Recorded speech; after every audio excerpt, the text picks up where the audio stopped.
Hello everyone, welcome to Sanmargaha classes. Let us see question number 42 of chapter Combustion and Flame. In that A, why does a matchstick not catch fire on its own at room temperature? Explain.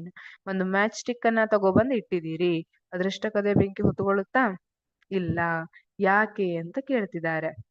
A matchstick does not catch fire on its own at room temperature because the temperature is not high enough to reach its ignition temperature. ಅದು ignition temperature reach ಆಗುವಷ್ಟು temperature high ಇರೋದಿಲ್ಲ. On striking the matchstick against the rough surface, ಈ matchstick head ಏನಿದೆ ಅದರಲ್ಲಿ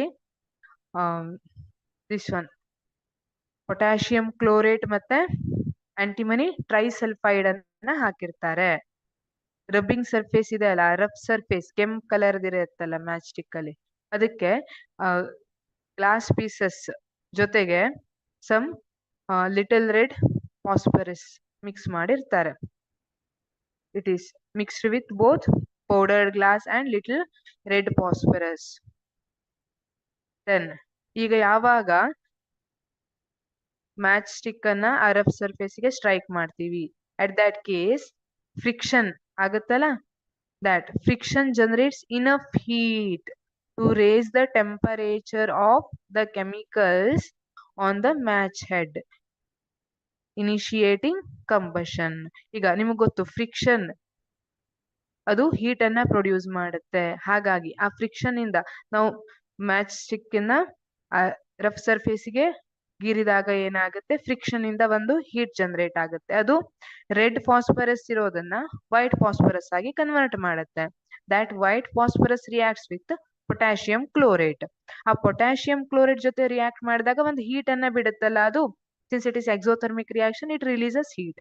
ಆ heat ಏನಿದೆ ಅದು antimony trisulphide burn ಆಗಕ್ಕೆ ಹೆಲ್ಪ್ ಆಗುತ್ತೆ. It helps to ignite antimony trisulphide. ಈ ರೀತಿಯಾಗಿ ಮ್ಯಾಚ್ ಸ್ಟಿಕ್ ಅಲ್ಲಿ ಫೈರ್ ಕ್ಯಾಚ್ ಆಗೋದು, ಅದು ತನ್ನಷ್ಟಕ್ಕೆ ತಾನೇ ಹೊತ್ಕೊಳ್ಳೋದಿಲ್ಲ. Thank you. Also it involves question B 42 question B. What is phosphorescence? Phosphorescence ಅಂದ್ರೆ ಏನು ಅಂತ ಕೇಳಿದ್ದಾರೆ. ಈ ತರ ನೋಡಿದೀರಾ ಎಲ್ಲಾದ್ರೂ?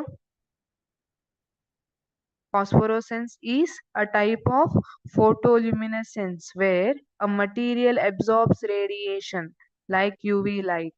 UV light ತರ ರೇಡಿಯೇಷನ್ ಅನ್ನು ಅಬ್ಸಾರ್ಬ್ ಮಾಡುತ್ತೆ and re-emits it as a visible light slowly over time even after the light source is removed.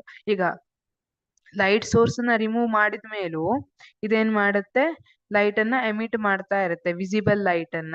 ಇಲ್ಲಿ ನೋಡಿ, ಇದನ್ನ ಏನಂತ ಕರೀತಾರೆ? ಫ್ಲೂರೋಸೆನ್, ಫಾಸ್ಫೋರೋಸೆನ್ಸ್ ಅಂತ ಕರೀತಾರೆ. ಫ್ಲೂರೋಸೆನ್ಸ್ ಕೂಡ ಫೋಟೋಲ್ಯುಮಿನೆಸೆನ್ಸೇ ಹೌದು, ಬಟ್ ಅವೆರಡರ ನಡುವೆ ಡಿಫರೆನ್ಸ್ ಇದೆ. ಬಟ್ ನಮ್ಗೆ ಇಲ್ಲಿ ಕೇಳಿರೋದು ಫಾಸ್ಫೋರೋಸೆನ್ಸ್ ಇದೆ. ಇಷ್ಟು ಡೆಫಿನೇಷನ್ ಬರೆದ್ರೆ ಸಾಕು. Thank you.